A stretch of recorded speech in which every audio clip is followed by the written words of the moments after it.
Well, what's up guys, Hangy from Esperino and back with another Destiny video.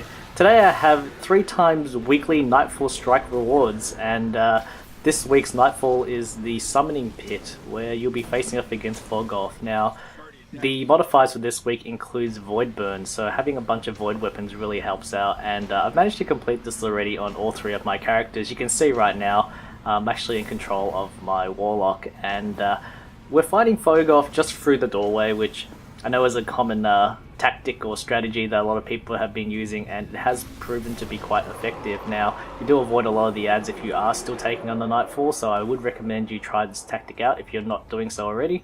And you can see there we downed him without too many problems.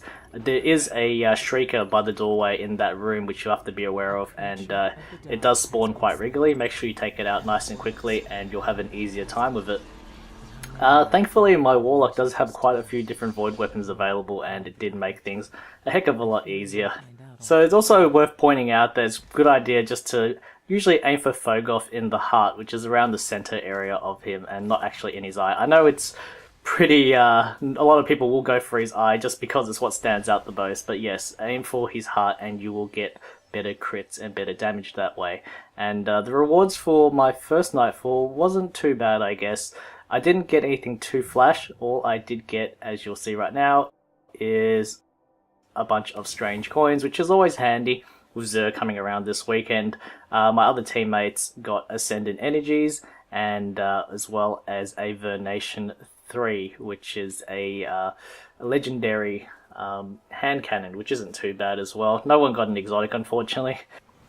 Okay, so next up is my Hunter, and again we use the same tactic. We fought him from the doorway through the other room, and with Void weapons in my possession again, he wasn't too difficult to beat as well. Now Phogoth does kind of drift around a little bit when you're facing off against him, so you will kind of need to kind of kite him back to the doorway if he kind of gets out of line of sight.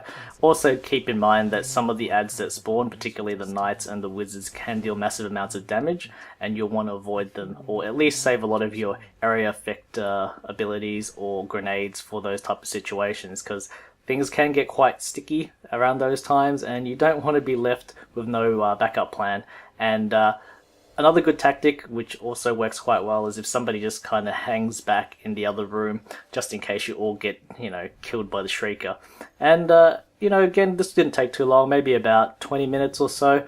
And the rewards this time were much better than the first run. I actually managed to get a exotic chest piece for the Hunter, which is the Crest of Alpha Lupe. Now, I already have this chest piece, unfortunately, so that wasn't the best reward, and my teammates got a bunch of Ascendant Energies again, as well as a Proxima Centauri 3, which is a legendary scout rifle, which is not too bad as well. Okay, lastly, my Titan. Now, we took a different tactic for this fight. We actually fought him inside the room, and there's a bit of a cliff edge you can hide behind and use as cover, so it's actually quite handy. You can even take out the ads without too much difficulty this way, and again, make sure you bring your Void weapons, both your specials and your heavies, because they are needed for this fight if you don't want to be around here for too long. And if you are fighting him within the room, make sure you take out the ads as soon as they do spawn. You don't want to be overrun and killed before you finish Phogoth off, which can happen if you aren't too careful.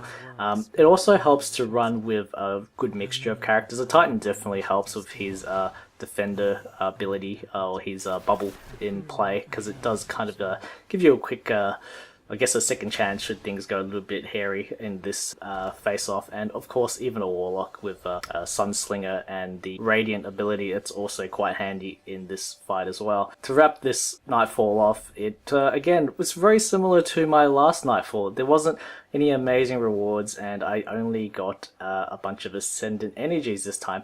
You can see there my teammate did get the Jallarhorn, and we were all extremely jealous, and my other teammate got a Admonisher 3. So that's pretty much my results for this week's Nightfall. Let me know in the comments down below what you got, and thank you as always for watching. Take care, and I'll catch you next time.